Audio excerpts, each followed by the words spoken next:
आओ सब लेकर जगत जननी माँ जगदम्बा के सुंदर से भजन सुनावे।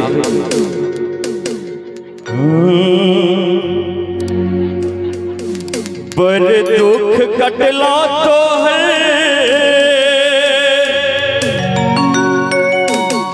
शरण माँ छोड़ को, पर दुख कटला तो है शरण माँ छोड़ को। गई माँ प्रेम से दुर्गा महारानी की कन्या ताली के सहयोग करवाई। सगर रात बहुत रास गीत थे, लोक गीत संगीत से हुए थे।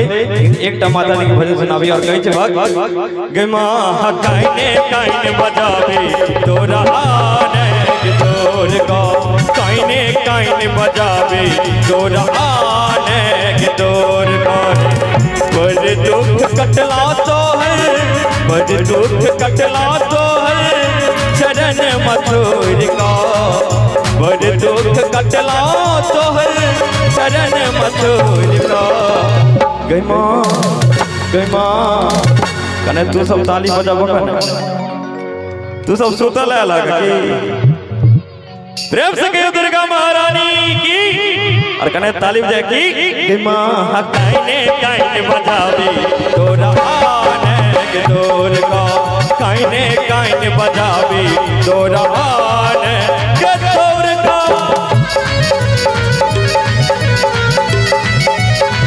जय हो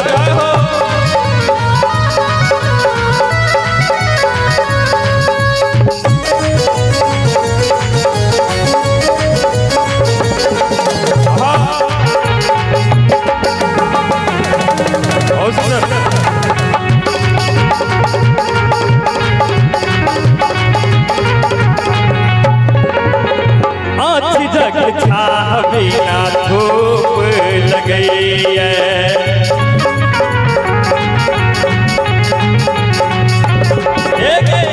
सनम रेत बिना कंठ सुखई है।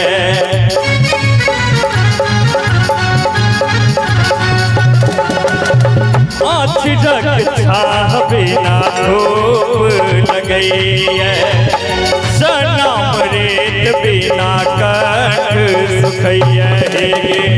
तोहान मंदिर कने, तोहान मंदिर कने आंगुर पकड़ का, तोहान मंदिर कने आंगुर पकड़ का।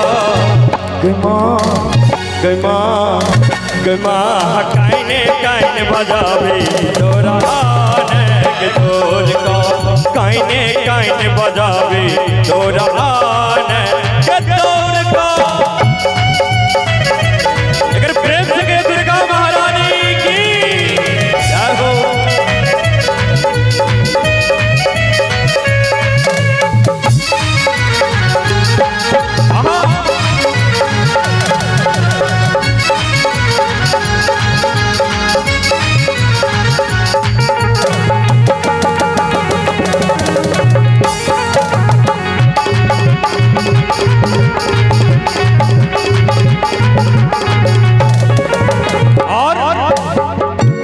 भक्त कहै माता सम्मा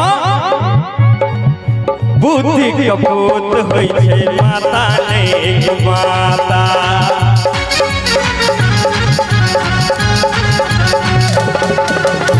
सब गए दुनिया में मैं बेटा के नाता।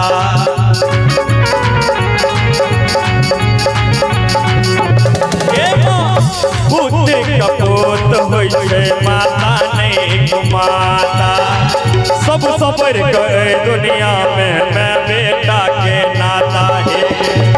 कत पैसल छै मैया, कत पैसल छै मैया नाता तोड़ का, कत पैसल छै मैया नाता तोड़ का। अगर प्रेम से कहो दुर्गा महारानी की और एकदम झमटकर ताली के संगर की।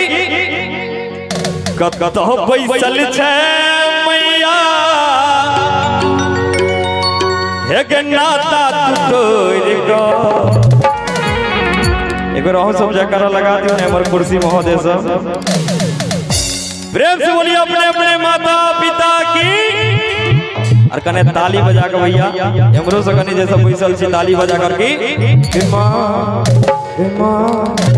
मां खाइने काइने बजावे तोरा आने के तोर को काइने काइने बजावे तोरा आने के तोर का है बड़ दुख कटला तो है बड़ दुख कटला तो है चरण मथुर का बड़ दुख कटला गे मैया चरण तोर का